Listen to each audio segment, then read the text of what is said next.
दोस्तों, चाणक्य नीति महान चाणक्य द्वारा लिखी गई है। ये चाणक्य नीति का अध्याय 2 है।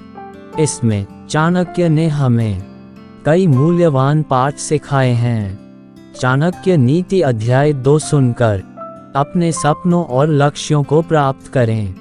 तो चलिए शुरू करते हैं। चाणक्य नीति अध्याय 2। झूठ बोलना, कठोरता, छल करना, बेवकूफ़ी करना, लालच, अपवित्रता और निर्दयता, ये औरतों के कुछ नैसर्गिक दुर्गुण है। भोजन के योग्य पदार्थ और भोजन करने की क्षमता, सुंदर स्त्री और उसे भोगने के लिए काम शक्ति, पर्याप्त धनराशि तथा दान देने की भावना, ऐसे संयोगों का होना सामान्य तप का फल नहीं है। उस व्यक्ति ने धरती पर ही स्वर्ग को पा लिया, जिसका पुत्र आज्ञाकारी है, जिसकी पत्नी उसकी इच्छा के अनुरूप व्यवहार करती है, जिसे अपने धन पर संतोष है। पुत्र वही है जो पिता का कहना मानता हो। पिता वही है जो पुत्रों का पालन पोषण करे। मित्र वही है जिस पर आप विश्वास कर सकते हो, और पत्नी वही है जिससे सुख प्राप्त हो।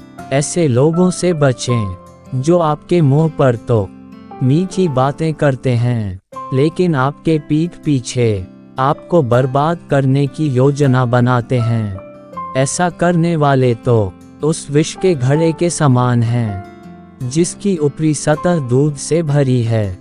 एक बुरे मित्र पर तो कभी विश्वास ना करें, एक अच्छे मित्र पर भी विश्वास ना करें, क्योंकि यदि ऐसे लोग आपसे रुष्ट होते हैं तो आपके सभी राज से पर्दा खोल देंगे।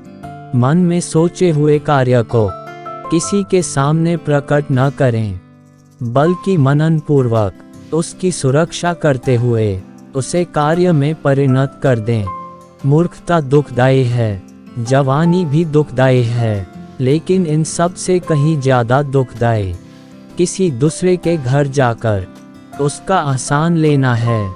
हर पर्वत पर माणिक्य नहीं होते, हर हाथी के सर पर मणि नहीं होता, सज्जन पुरुष भी हर जगह नहीं होते, और हर वन में चंदन के वृक्ष भी नहीं होते हैं। बुद्धिमान पिता को अपने पुत्रों को शुभ गुणों की सीख देनी चाहिए, क्योंकि नीतिज्ञ और ज्ञानी व्यक्तियों की ही कुल में पूजा होती है। जो माता व पिता अपने बच्चों को शिक्षा नहीं देते हैं, वो तो बच्चों के शत्रु के समान हैं, क्योंकि वे विद्याहीन बालक विद्वानों की सभा में वैसे ही तिरस्कृत किए जाते हैं, जैसे हंसों की सभा में बगुले। लाड प्यार से बच्चों में गलत आदतें ढलती है। उन्हें कड़ी शिक्षा देने से वे अच्छी आदतें सीखते हैं। इसलिए बच्चों को जरूरत पड़ने पर दंडित करें, ज्यादा लाड ना करें। ऐसा एक भी दिन नहीं जाना चाहिए जब आपने एक श्लोक, आधा श्लोक, चौथाई श्लोक या श्लोक का केवल एक अक्षर नहीं सीखा, या आपने दान, अभ्यास या कोई पवित्र कार्य नहीं किया।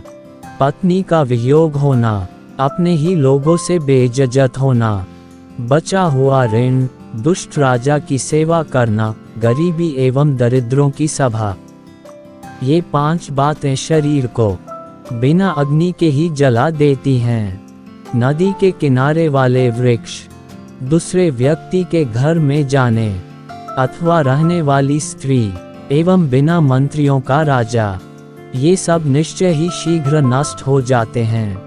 एक ब्राह्मण का बल तेज और विद्या है, एक राजा का बल उसकी सेना में है, एक वैश्य का बल उसकी दौलत में है, तथा एक शूद्र का बल उसकी सेवा परायणता में है।